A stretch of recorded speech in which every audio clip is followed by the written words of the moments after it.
final report after an evaluation of Nigeria's tax system that took nearly 3 months.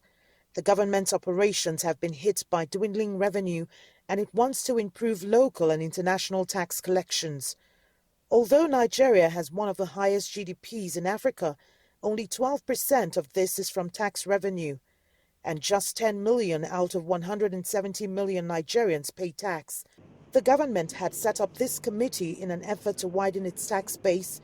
The group is already counting a long list of previously untaxed areas. We have recommended that there should be lower tax rates applicable to them, and then the threshold for qualification as a small company should also be increased, because if you go to the Company Income Tax Act, you find some threshold about 1 million annual turnover. So nobody does that anymore. And also in terms of VAT threshold, if you're really a micro business making just some thousands of naira in sales, you shouldn't bother with value-added tax. So there should be a threshold. We also have recommendations and policy statements around diversification. So you find that some sectors of the economy, we're not tapping into them enough. Look at real estate, for example. There's real estate investment trust that in many countries is a huge percentage of their GDP. In Nigeria, it's less than 1%. You have tourism, and the list goes on and on. Past administrations paid less emphasis on tax revenue as the economy almost depended on oil revenue.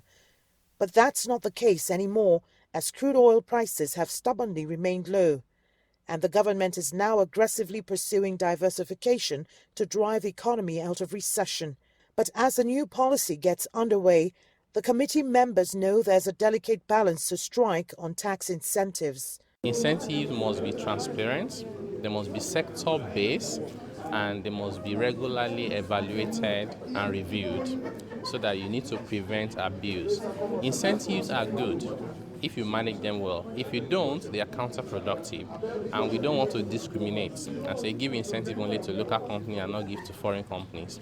Nigeria collects some of the lowest tax in Africa, and now the committee is also making sweeping recommendations that could see 2 of the country's tax bodies merged and restructured to ensure efficiency. Kelechi, Emekalam, CCTV, Abuja, Nigeria.